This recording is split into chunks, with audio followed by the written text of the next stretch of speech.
parceiros também. E agradecer a todos que estão aqui presentes, sabe? E dizer também que eu, quando começo a falar, entusiasmo um bocado, fica mais fácil de falar. Por isso, eu vou tentar controlar um bocado e as dúvidas ficam para o fim. Se quiserem que eu aprofunde mais alguma questão, no final poderemos falar mais em. O tema que eu vou falar hoje é a evolução da paisagem nos últimos 12.000 anos, as evoluções climáticas e a pressão humana. E o convite para estar aqui hoje foi endereçado pelo Centro de Estudos Florestais, mas a verdade é que quando eu falo de paisagem não é só de floresta, óbvio que também é de floresta, mas não é só de floresta.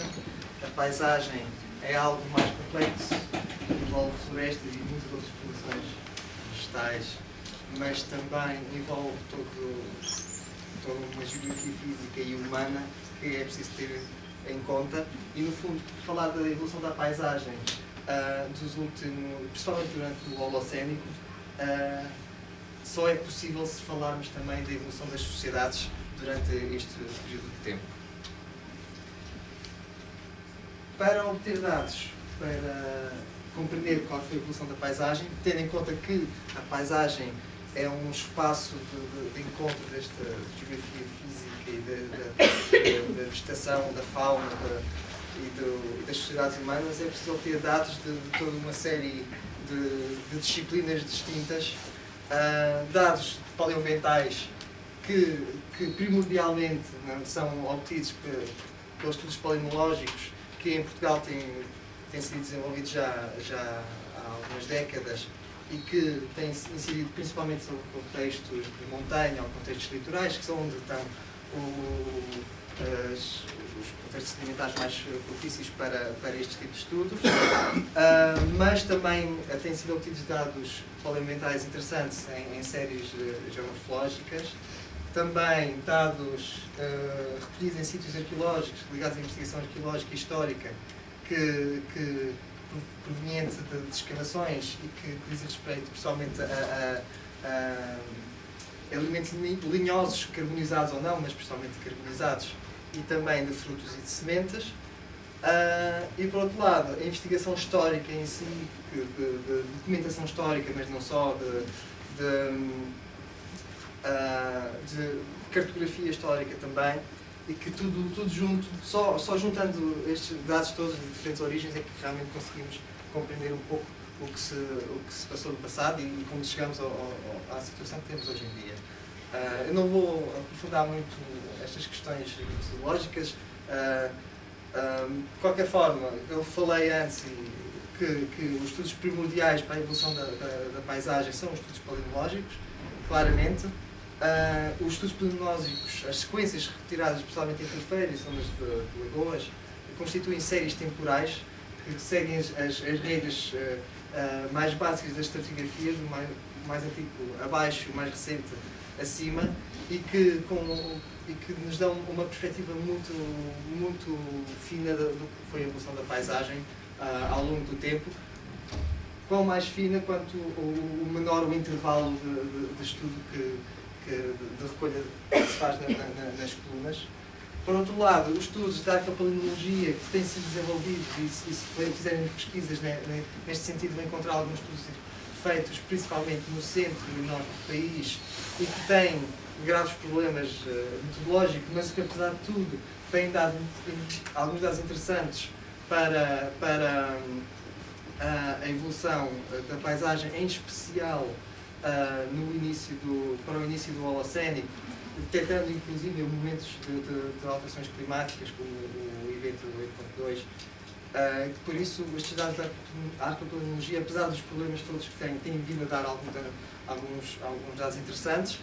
Com cuidado na sua interpretação, conseguem-se tirar informações que se conseguem contrastar com os dados da paleontologia das turfeiras. E por fim, aquela que é principalmente a minha área de trabalho, que são os macro-restos vegetais recolhidos em sítios arqueológicos ou não, mas principalmente em sítios arqueológicos, que tem sido essa a tradição em Portugal, e que têm também alguns problemas metodológicos, mas que nos dão um sinal paleoecológico importante também.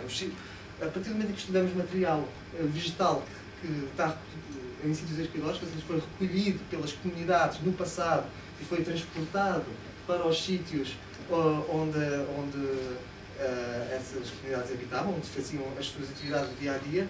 A partir do momento em que é este o processo que leva à preservação, depois pela ação do fogo, que leva à preservação do material até aos dias de hoje, há logo aí um fator de enviesamento que é a seleção humana. Isto não sei se vê bem por causa da luz, mas o que eu queria demonstrar com este esquema é que existe uma diferença muito grande entre o que são os recursos disponíveis no meio, ou seja, aquilo que as comunidades humanas tinham à disposição para utilizar no seu dia-a-dia, e aquilo que nós estudamos. E de facto há uma diferença muito grande. Primeiro porque há logo uma fase de seleção humana. Aquilo que as comunidades utilizam, por exemplo, para se aquecer, ou para cozinhar, para pôr no forno do pão, a madeira que recolhem, que depois nos serve para termos um sinal paleoecológico, é alvo de uma seleção. Não sabemos se selecionavam tudo, se selecionavam o que estava mais próximo, se selecionavam as madeiras que ardiam melhor, que produziam mais calor. Não fazemos ideia, e isso é questões teóricas que são abordadas, mas que, efetivamente, havendo uma seleção, aquilo que está disponível no meio, só uma parte é que vai parar aos sítios arqueológicos. Depois do que vai parar ao sítio arqueológico, nem tudo entra em contacto com o fogo. O que é usado para construção, por exemplo, só se houver um incêndio nas habitações é que efetivamente se carboniza e que se chega aos nossos dias. O que não se carboniza, com o passar dos anos, desaparece. E por isso, só o que tem contacto com o fogo é que é possível de se preservar. Por outro lado, nem tudo que tem contacto com o fogo sobrevive à combustão. O que se transforma em cinza não é identificável. Logo, mais uma vez se reduz o material amostrado, o material estudado. Depois, só uma parte do material que sobrevive à combustão é que sobrevive aos processos pós-deposicionais, nomeadamente, são processos principalmente mecânicos, mas só uma parte é que sobrevive a esses processos ligados, por exemplo, a fenómenos erosivos. Depois, raramente escavamos um sítio por inteiro. E, por isso, só uma parte desse material é que está na área de escavação. Só uma parte do que está na área de escavação é que é recolhido efetivamente a escavação. E disso que é recolhido, só uma pequena parte é que é estudado. Por isso, há uma diferença muito grande entre aquilo que nós estudamos e aquilo que efetivamente estava disponível no meio. E, nestes patamares intermédios que vão condicionando a investigação, há vários fatores que nós não conseguimos ponderar, como a questão da seleção, a questão do própria sobrevivência à combustão, o que faz com que não consigamos propriamente fazer esta transposição direta entre o que é recolhido, o que é carbonizado e o que era a paisagem. De qualquer forma, há abordagens interessantes que se podem fazer a partir destes materiais. É juntando estas diferentes disciplinas e muitas mais que se consegue ter uma perspectiva genérica do que foi a evolução da paisagem em Portugal durante os últimos milénios.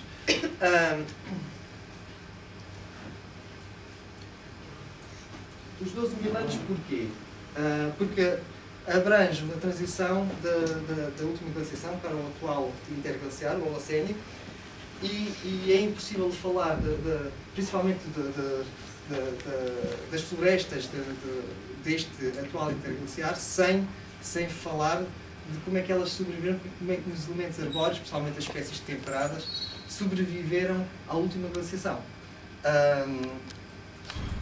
E para isso o tema da detecção dos refúgios dessa flora é essencial para compreendermos a vegetação que nós temos hoje em dia. Nós sabemos que, ao nível europeu, é entendido que as penínsulas do sul da Europa, dos quais a Península Ibérica, foram espaços primordiais para a preservação desta flora temperada, e que foi a partir desses espaços meridionais que se colonizou depois uma boa parte das áreas que, durante a glaciação, estavam ou cobertas de gelo, ou então, mesmo não estando cobertas de gelo, com temperaturas demasiado baixas para ter alguma desta vegetação temperada. No entanto, alguns estudos genéticos têm vindo a colocar em questão muitos dos pressupostos que existiam. O que é interessante e que se vê, por exemplo, neste mapa, que é o número médio de biótopos por floresta, vemos que a diversidade é mais elevada na área central da Europa. E isto deve-se essencialmente ao facto de terem recebido inputs, no fundo, de vários pontos localizados a sul. Daí haver uma maior diversidade genética nas florestas do centro da Europa do que no sul da Europa, exatamente porque vários dos elementos que encontramos no sul da Europa acabam por migrar para norte e por isso há ali um conjunto muito grande um melting pot de diversidade no centro da Europa. O que os estudos mais recentes têm vindo a demonstrar é que, mesmo no centro da Europa, em zonas que não estando totalmente cobertas por massas de gelo, apesar de tudo, eram zonas muito frias, como a zona central da França, a Alemanha, que mesmo nessas zonas existiam refúgios para alguma da flora que se pensava que só poderia ter sobrevivido mais a sul, como as faias, os salgueiros e mesmo os amieiros. Por isso que é a ponta destas setas foram encontradas evidências paleontológicas e mesmo de fósseis, madeira fóssil, que atestam a preservação desses elementos arbóreos de flora mais temperada, também em umas linhas imediatamente abaixo das massas de gelo do último glaciação. Por isso, há que pensar que, afinal, a nossa flora é muito mais resiliente do que se pensava inicialmente e há muitos estudos a fazer ainda nesta área. No que respeita à Península Ibérica, usualmente tida como também um ponto importante de refúgio, o que os estudos genéticos e não só têm vindo a demonstrar é que o contributo da Península Ibérica para a colonização arbórea do resto do continente europeu foi efetivamente reduzido. Ao contrário do que acontece com a Península Itálica e com os Balcãs. No entanto, estudos regionais têm vindo a contrariar algumas ideias, como por exemplo a ideia de que os refúgios existiriam só em zonas de montanha, em vales e zonas de montanha, e efetivamente os estudos mais recentes têm vindo a demonstrar que nas zonas litorais se encontraram importantes zonas de refúgio. Por exemplo, no noroeste da Península Ibérica. E os taxa que se encontram nessas zonas são superiores até de outras zonas da Península Ibérica, mais a sul, e são quase equiparáveis a outras zonas da Europa. Ou seja, uma parte esses refúgios, embora não tenham tido um papel muito importante para a colonização do resto da Europa, tiveram um papel muito importante para a colonização da Península Ibérica. E alguns estudos, especialmente na Galiza, mas também no litoral norte de Portugal, têm vindo a demonstrar a sobrevivência, por exemplo, do castanheiro ao longo do anterior interglaciar, na última glaciação e até aos dias de hoje, embora a presença do castanheiro nas análises clínicas não seja contínua, o facto de ir aparecendo a espaços demonstra que ele sempre existiu ali e que, mas efetivamente com um peso na paisagem muito reduzido e a expressão do que o castanheiro tem hoje em dia, obviamente, tem uma origem claramente antrópica, mas que é uma espécie autóctone. Claro que o próprio conceito autóctone tem que ser, se calhar, revisto, não é? Não faz sentido questionar o caráter autóctone de uma espécie quando ela existe imediatamente além da nossa fronteira, que a noção de espaço é que tem que ser tida em conta. Quer dizer, Portugal, as fronteiras são linhas nos mapas, aliás, são linhas no mapa que às vezes até faltam. Na zona de Olivença nós nem sequer temos fronteira oficialmente, por isso são linhas no mapa que às vezes nem sequer existem. E por isso temos que pensar nisto do caráter autóctone de outra perspectiva. De qualquer forma, temos vários pontos de sobrevivência de espécies temperadas no noroeste e também, provavelmente, mais a sul. Esta é uma imagem de um dos depósitos mais importantes para compreender todo este processo, o depósito de área longa em Lugo. Não é território português, mas é absurdo pensar nisto só até às fronteiras, claramente. Mas também não é só de paleontologia não é só através da paleontologia que se fazem este tipo de abordagens. Há um estudo interessante feito na Buraca Grande, que é um sítio arqueológico, uma gruta na Serra do Sicó, que, através do qual se pensa ter detectado uma área de refúgio de flora temperada ou termófila, como por exemplo o zambujeiro e o medronheiro. O que este estudo demonstra é estes níveis aqui de baixo, são estudos de carvões, por isso os diagramas não são iguais aos diagramas polígonicos, e até simplesmente o acto de fazer diagramas para este tipo de realidades é polémico, mas a verdade é que são visualmente apelativos. E o que vemos é, durante estas datas, ou seja, em pleno paleolítico, em plena glaciação, temos um predomínio do pinheiro silvestre e do bucho. Mas depois, já em época neolítica, temos claramente o predomínio do zambujeiro e depois também com uma presença significativa do medronheiro. A parte importante aqui é encontrar, numa floresta dominada por pinheiro silvestre e por bucho, encontrarmos o zambujeiro. E essa que é a parte interessante. O que os autores acham é que haveria zambujeiros nos vales da Serra do Sicó e que terão funcionado como refúgio para o zambujeiro e para o medronheiro. Claro que há uns senãos neste estudo. Através do estudo da densidade de vasos do castanheiro, da oliveira, do zambujeiro, aliás, tentaram inclusive fazer cálculos de média anual de temperatura e média anual de precipitação, claramente diferenças das camadas mais antigas para as camadas mais recentes, que são claramente mais quentes e com maior precipitação. Tudo parece bater muito certo e é tudo muito bonito. No entanto, aquelas datações que estão aqui podem ser perfeitamente questionadas. A verdade é que numa palestra recentemente, cerca de 1 ano e meio, a doutora Isabel Figueiral, que foi responsável por este estudo de antropologia, disse que já depois disto estar publicado, manda fazer novas datações, e as datações destas cronologias deram datações deste tipo. Ou seja, há contaminações, claramente. E se há uns carvões que estão contaminados, que são mais recentes, apesar de estar nas camadas mais antigas, então isto permite questionar toda a ideia da Vila Zambujeiro.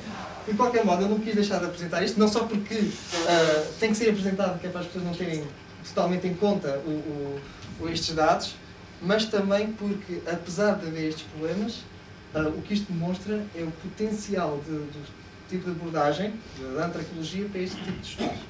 Neste caso não correu bem porque há problemas das datações, mas claramente demonstra que há este potencial e que não tem sido explorado em Portugal de maneira alguma. O que nós vemos, então, pela paleontologia é a fase do degelo e da passagem para o Holocénico, que não foi um processo contínuo. E nós vimos perfeitamente aqui na presença do pólen de pinheiro e de quercus de folha caduca. Realmente há duas fases neste processo, duas fases frias, os drias, e uma fase mais temperada, o tardio glaciar, e que a vegetação foi respondendo de forma muito rápida a esta sucessão de temperaturas. Ou seja, temos uma fase de melhoria climática com uma curva de carvalho, de folha caduca, a aumentar significativamente. Depois, um aumento do pinheiro silvestre em detrimento do carvalho folha caduca e, por sua vez, depois, logo de seguida, o início da nossa fase atual, não é?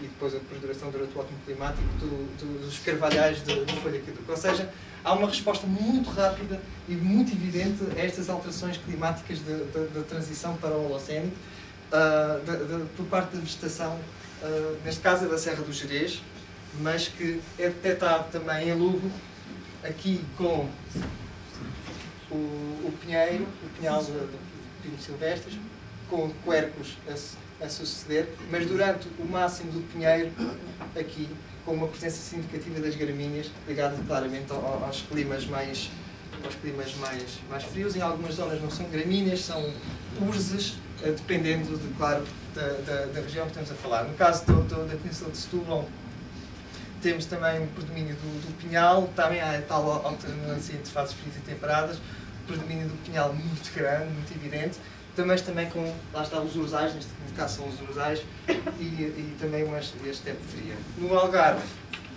também, embora tenha que ser visto mais em pormenor, os picos de pinos coincidem com as fases menos significativas de quercus, e também, ao contrário, assim, é bastante evidente esta alternância entre as fases frias e as fases mais quentes nesta transição para o início do Holocénico. Por isso, o início do Holocénico, e passada esta transição com a alternância entre fases frias e fases mais temperadas, começa, entretanto, o ótimo climático. Não há um total acordo em relação à evolução climática do Holocénico, e o caso que eu tenho vindo a abordar mais diretamente, que é o caso do Noroeste Peninsular, do Norte de Portugal e da Galiza. Então aí é evidente, temos dois modelos de evolução climática para o Holocénico, um com base nos dados isotópicos da Groenlândia por comparação com os dados palinológicos. E porquê os dados isotópicos da Groenlândia, que é tão longe daqui? Basicamente por causa das correntes do Atlântico Norte, que tiveram uma influência muito grande na temperatura da costa galega e do Norte de Portugal. E por outro lado, dados retirados das torfeiras, mas dados geoquímicos, análise de mercúrio, que têm vindo a constituir também modelos de evolução climática, que são concordantes até determinada fase, até cerca de 1500 a.C., são mais ou menos concordantes, e a partir daí deixam de ser concordantes. Eu, sinceramente, prefiro seguir o modelo de base isotópica e palinológica, porque os dados geoquímicos, a partir dessa tal data, que deixam de ser concordantes com os dados isotópicos, os próprios autores das análises geoquímicas dizem que estas são condicionadas pelo advento da mineração, que começa exatamente nessa fase. Por isso, se deixam de ser concordantes nessa fase, é porque, eventualmente, há um peso da mineração que está a influenciar os dados geoquímicos nas torfeiras. Por isso, não há propriamente um modelo, e percebe-se cada vez mais que aqueles modelos genéricos que antes se dividia entre boreal e atlântico e subatlântico, são modelos globais, interessantes, mas datados, e que, na verdade, há evoluções regionais que interessa aferir por outros meios. O que vemos, então, é que, no caso da Serra da Estrela, a curva de quercus a subir e a manter-se minimamente estável, claro que diminuindo depois com a ação do homem, claro, mas atingindo o seu auge no ótimo climático do Holocénico. Temos uma fase que alguns autores galegos chamam de fase anatérmica, ou seja, de mudança climática, e temos um destaque mais de climas mais frios a diminuir também ao mesmo tempo. Na Serra do Gerês temos, então, a fase de uma certa estabilidade na vegetação arbórea, com um domínio claramente dos carvalhais, os carvalhais de folha caduca, neste caso de robbers, certamente. No Algarve temos as curvas de óleas, de filireia e de pistácia a ganhar expressão a partir desta fase. Por isso, toda esta fase de alteração climática e de início do ótimo climático do Holocénico parece bastante evidente nos diagramas polínicos, e que demonstra que há uma relação muito evidente entre as flutuações climáticas e as dinâmicas de paisagem. E este diagrama para o Noroeste Peninsular também demonstra isso. Estas curvas mais finas são dos dados isotópicos, e as curvas mais largas são de duas sequências polínicas do norte da Galiza, e dizem respeito à curva de pólen arbóreo, às alterações de quantidade de pólen arbóreo. E apesar de haver não haver total coincidência, mas também há questões de datação dos dois tipos de cores que podem conduzir a isto. A verdade é que temos picos de temperatura ligados com picos de pólen arbóreo e descidas. Há uma certa concordância entre até determinada fase, uma certa concordância entre a quantidade de pólen arbóreo, ou seja, o domínio das florestas, em articulação com as flutuações climáticas. Isso é por mais evidente. Claro que é interessante perceber que a nossa vegetação, e há uma certa obsessão, principalmente na área da ecologia, pela vegetação climática, tem que ver com escolas da fitossociologia, que contribuíram muito para o conhecimento que nós temos hoje em dia das nossas paisagens, das dinâmicas ecológicas, mas a verdade é que há uma certa obsessão pelos clímaxes e a verdade é que esse clímax durou muito pouco tempo. O ótimo climático, e até ao início das pressões antrópicas, nós temos ali 4.000 anos, 3, 4.000 anos, dependendo depois de região para região, de efetivo domínio desta vegetação climática e que depois começa a haver uma pressão antrópica, e daí que eu achar que é impossível pensar as dinâmicas de paisagem sem pensar no fator humano, que é uma das críticas que eu faço, efetivamente, à fitossociologia, mas que, embora eu me insira claramente num grupo de investigação que tem toda a sua base de investigação na fitossociologia, mas isso não muda nada.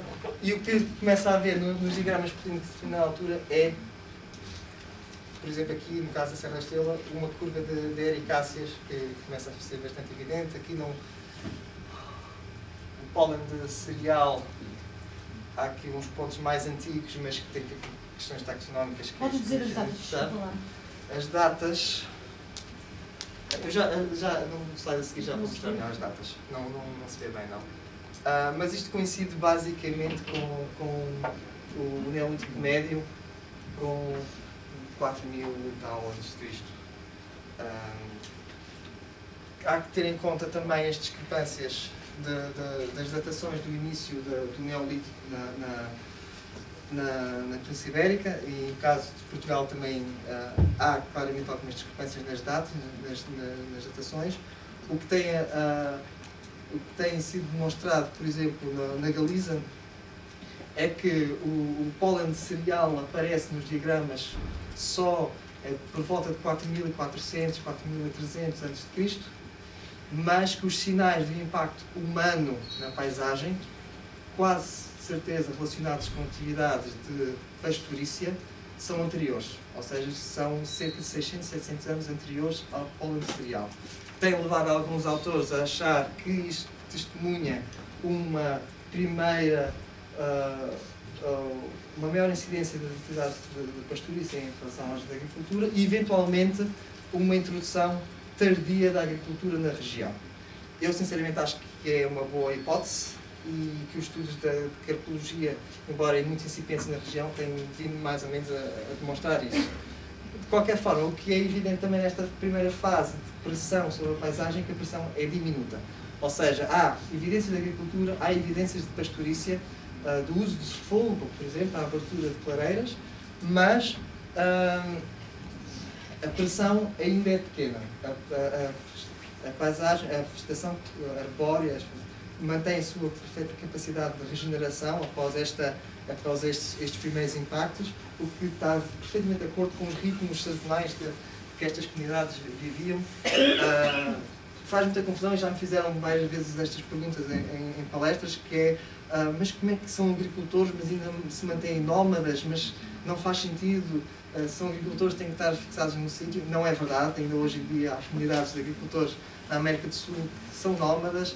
Ainda na década de 60 e de 50 em Portugal havia comunidades que não são nómadas, mas pronto, mas que não estavam totalmente fixos no mesmo local durante todo o ano, na Serra do Gerês, com um sistema diferente, não é comparável a isto, né, das brandas e das inverneiras, mas que demonstra que com ritmos sazonais, entre 1, 2 ou mesmo 3 locais, que as comunidades conseguem ter práticas produtivas e ter algum impacto na paisagem. Claro que a paisagem mantém uma certa capacidade de regeneração, que é evidente na Serra da Estrela e é evidente mesmo em outros locais. Eu tinha ideia que aqui já estavam, mas estão ali as datas. As datas já para fases mais recentes, sim. O que temos, então, nesta fase inicial do Neolítico, e o Neolítico no sul de Portugal começa por volta de 5.500 a.C., temos então uma fase de pressão sobre a paisagem que é incipiente, mas que aumenta claramente no final do Neolítico, na transição para o Calcolítico, ou seja, entre 3.500 e 3.000 a.C., as coisas mudam. Passa a haver ainda fases alternantes de desflorestação e recuperação da floresta, o que se coaduna ainda com o estilo de vida destas comunidades, que não são completamente sedentárias ainda nesta fase, mas em algumas regiões, como na Serra da Estrela e como também na Galiza, notam-se os primeiros fenómenos erosivos marcantes, que depois terão impactos grandes até do ponto de vista económico para estas comunidades. E aqui entra mais uma vez o conceito de paisagem. O que há não é só uma incidência das atividades produtivas. O que há um novo conceito de paisagem a partir desta fase, a partir do Neolítico Médio final, há um novo conceito de paisagem claramente. E quando nós vemos os estudos da Serra da Freita e vemos os estudos geomorfológicos que são feitos na Serra da Freita, encontramos fases de fenómenos erosivos datados, aqui as datas, que são coincidentes mais ou menos com as datas dos monumentos megalíticos que existem na Serra. Ou seja, isto quase nos levaria a sugerir que, tudo bem, eles queimaram aquilo para construir os monumentos megalíticos. Não é necessário que assim tenha sido, mas esta coincidência demonstra principalmente uma mudança no conceito de paisagem para estas comunidades. Porque os monumentos megalíticos são formas de marcação da paisagem. Há mil e uma tentativas de interpretação do que são estes monumentos e não vamos falar aqui nisto. São locais de enterramento, claro, mas o que é que eram, além de locais de enterramento, isso aí diferentes escolas dirão diferentes coisas, mas a verdade é que normalmente é assumido que houve um esforço da comunidade para a construção daquele monumento, e normalmente são vários monumentos, porque há um esforço de uma ou mais comunidades para construir os monumentos, que são marcos na paisagem, que legitimam o uso daquela zona.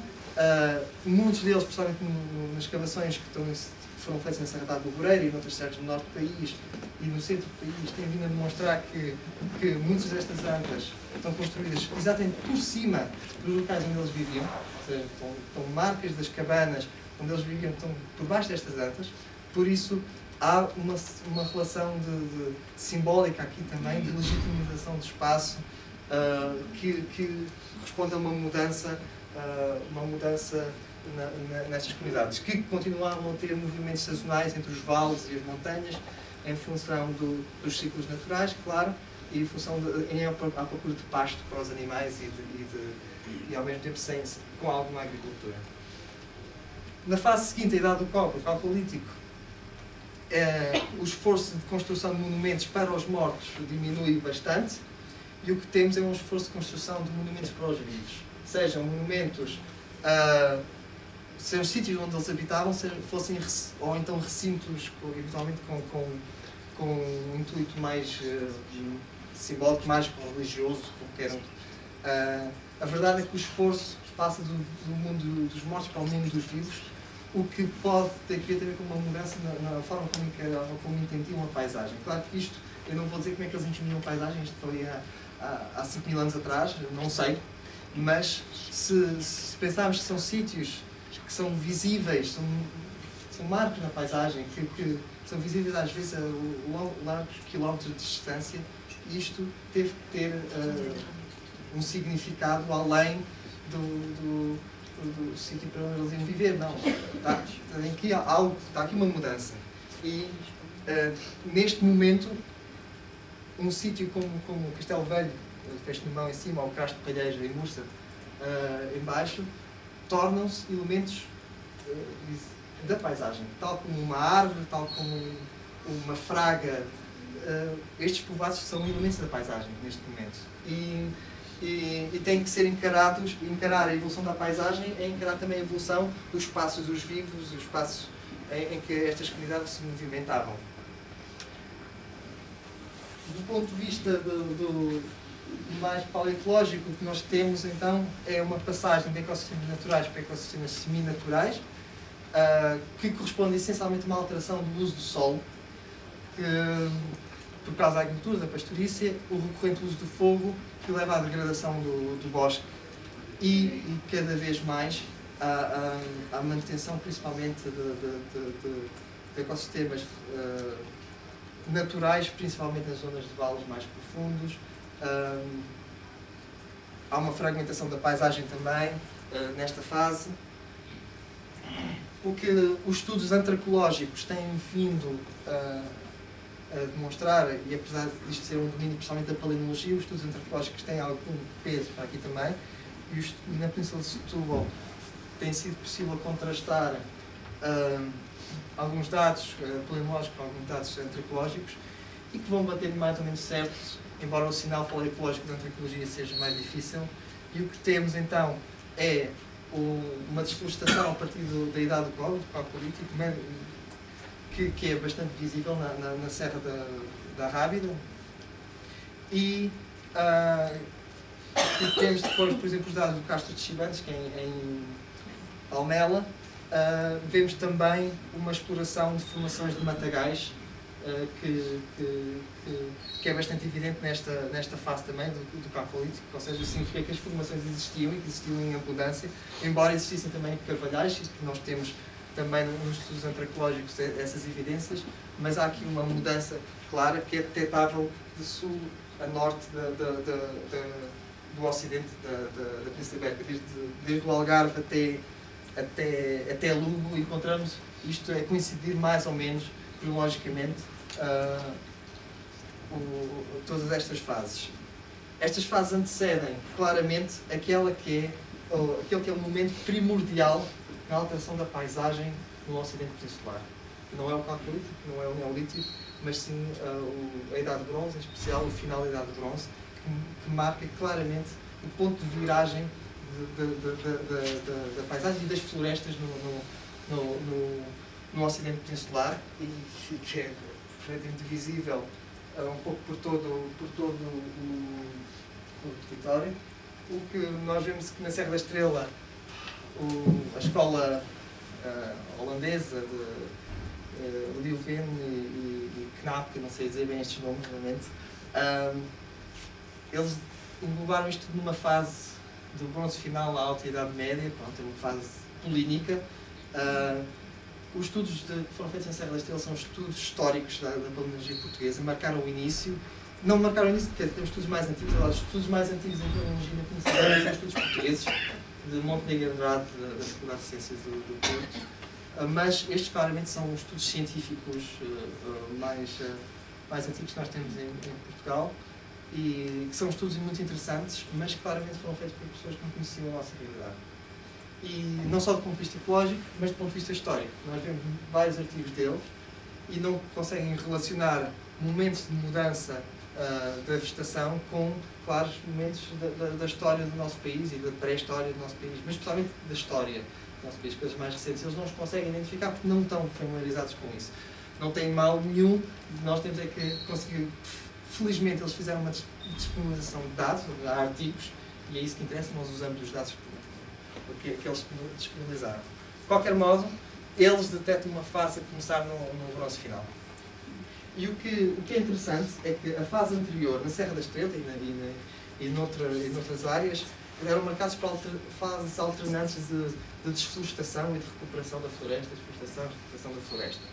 Tinha que ver com comunidades que, efetivamente, não eram comunidades sedentárias, mesmo com aquele esforço de monumentalização, continuavam a não ser sociedades plenamente sedentárias, e que a coisa muda no bronze final, basicamente. E no norte de Portugal isso é muito evidente, porque é quando constroem os primeiros castros, os grandes castros do norte de Portugal, os primeiros são construídos no bronze final, e isso sim, eu chamo isto de um processo de ruralização, mas é mais do que um processo de ruralização, é um processo de territorialização. a paisagem e o espaço, de modo em si, não é entendido só como um local de fruição, ou um local para a subsistência das comunidades. O espaço passa a ser um território. O território pressupõe fronteiras, e daí ser o início da etnização no Ocidente Peninsular, ser também nesta fase. Por isso, a partir do momento em que há um território, isto tem implicações muito grandes nas comunidades, na vida das comunidades, e tem problemas muito grandes também para a própria evolução da paisagem. O que é que acontecia às comunidades do Neolítico e do Calcolítico quando, por exemplo, na área no Calcolítico estariam mais fixados durante mais tempo num determinado local, imaginemos que estavam 10 anos a viver no mesmo local, o que é que acontecia quando, por exemplo, os solos onde eles cultivavam se esgotavam? Temos que pensar que são comunidades que usam um arado pouco profundo, que não há qualquer evidência de que estrumassem as terras. O que é que acontecia, efetivamente, quando os solos se esgotavam? Iam para outro local. É a vantagem de serem seminómadas, é que, esgotando-se os solos no local, vão para outro, onde podem praticar a sua agricultura. A partir do momento em que as comunidades se sedentarizam, a partir do momento em que há esta territorialização, isso deixa de ser uma opção. E deixa de ser uma opção por uma razão muito simples. Mesmo que eles quisessem mudar de território, não podiam, porque o território ao lado já é o território de outra comunidade. E há quem associe isto a conflitos bélicos no norte de Portugal. Pronto, isto é muito difícil de sustentar. A verdade é que os poblados têm fortificações, algumas delas muito monumentais, mas a partir do momento em que não há esta possibilidade, as comunidades têm que começar a gerir o seu território, aquele que está dentro das suas fronteiras. E, acima de tudo, tem que geri-lo para a sua própria subsistência, para evitar a fome. No caso da agricultura, nos estudos que eu tenho vindo a realizar no norte de Portugal e na Galiza, há claramente uma mudança. Há uma mudança que não tinha sido detectada antes, porque não se tinha explorado todo o espectro taxonómico dos cultivos destas fases, e a mudança tem que ver com a introdução de 3 espécies durante o bronze final e idade do ferro, 3 espécies, 3 cultivos que serão muito importantes, que é o milho miúdo, Panicum miliacum, não é o milho americano, que foi introduzido no bronze pleno, mas que só se torna um cultivo importante no bronze final, que é sementes grãos pequenos, que têm um pouco mais de 1 milímetro. O trigo espelta, que é introduzido no final da idade de bronze, em transição para a idade de ferro. E o trigo espelta tem uma vantagem em relação ao trigo que nós usamos hoje em dia para o pão, que é o trigo espelta dá-se muito bem em solos de montanha, em zonas chuvosas, ou seja, é muito pouco exigente do ponto de vista edáfico e mesmo de exposição solar, é muito menos exigente que o trigo do pão, o trigo comum que nós usamos hoje em dia. E depois, na idade do ferro, a aveia. E se formos a ver o conjunto de espécies que estas comunidades cultivavam para se alimentar, a maior parte destas espécies é muito pouco exigente do ponto de vista dos solos. E isto acontece porque eles têm que começar a usar o que atualmente se chama solos marginais, áreas marginais para a agricultura. Eles têm que começar a usar isso porque não podem simplesmente ir para o território do lado que já não é deles. Podemos conseguir imaginar a implicação que isto teve, por exemplo, na criação, nos movimentos de transumância, por exemplo, porque aqui há territórios, os movimentos de transumância são muito mais complicados, que continuariam a existir na altura, mas são efetivamente mais complicados. O que nós vemos nas análises clínicas para esta fase, então, isto, a curva de pólen arbóreo, Quercus robur tipo, Quercus caducifólico, e vemos esta diminuição. Que aqui já é na transição também já para a época romana, não é muito preciso a questão cronológica aqui, mas a partir do bronze final e depois até a época romana, o que vemos é esta queda abrupta. Aqui no Algarve, temos já no Calcolítico, que começa mais cedo, esta diminuição do pinheiro, mas temos na Idade do Bronze, esta diminuição de cuerpos, ao longo do Bronze Médio e com as ericáceas a ganhar uma preponderância muito grande na paisagem. Por isso, é evidente que há aqui uma mudança muito grande e que o ponto de charneira é este bronze final e a Idade do Ferro. Na costa alentejana acaba por ser o mesmo. Temos o aumento dos fenómenos erosivos e do assoreamento das linhas de água a partir da Idade do Bronze, incrementado claramente em época romana. No estudos de sedimentologia na Galiza tem documentado também estes fenómenos erosivos. Há um fenómeno erosivo muito importante que começou no Neolítico final e durante o Calcolítico, que perdura pela Idade do Bronze. Por isso, a paisagem muda não só do ponto de vista da vegetação, mas a morfologia da paisagem efetivamente muda. Os solos de vertentes tornam-se muito mais complexos e os vales tornam-se muito mais profundos. A própria fisionomia da paisagem acaba por mudar muito. É possível que as comunidades se tenham adaptado a estas mudanças e que tenham adaptado até os seus próprios sistemas de povoamento em função desta mudança. No Norte de Portugal, na Galiza, é o que eu creio que aconteceu. Na Idade do Ferro, há aquela adaptação que eu falei dos cultivos, que curiosamente corresponde também a uma fase fria. E aqueles cultivos não são só bons para solos pobres, mas também para climas mais duros. A época romana, que é tradicionalmente apontado como um ponto de viragem, eu acho que o ponto de viragem é mais antigo, é no bronze final. A época romana é uma continuação do que começa no bronze final e que, se a Idade do Ferro já por si é diferente um pouco por todo o país, porque temos fenícios a sul e não temos a norte, e isso tem implicações económicas e logo implicações na gestão da paisagem muito grandes, a época romana é mais ou menos o mesmo processo. Nós temos uma romanização muito desigual pelo país. E isso tem importância do ponto de vista da paisagem, porque os romanos, é tradicionalmente assumido que os romanos trouxeram o binómio cidade-campo, ou seja, neste caso cidade-vila, vila de produção, as vilas, casas, estruturas senhoriais de produção agrícola. E as pequenas quintas também, cuja principal intenção seria abastecer a cidade.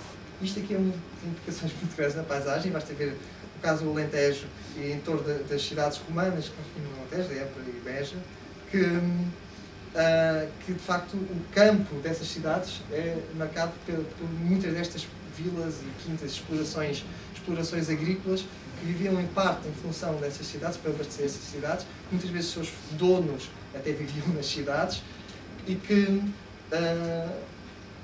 acaba por ter um impacto muito grande na paisagem, de mais uma fase de desflorestação, a pouca desflorestação que ainda poderia ser feita. Há uma ideia, há uma citação que normalmente é atribuída a Estrabão, creio eu, que diz que quando os romanos chegaram à Península Ibérica, um esquilo poderia atravessar a Península Ibérica de um lado ao outro numa árvore, sem nunca tocar o chão.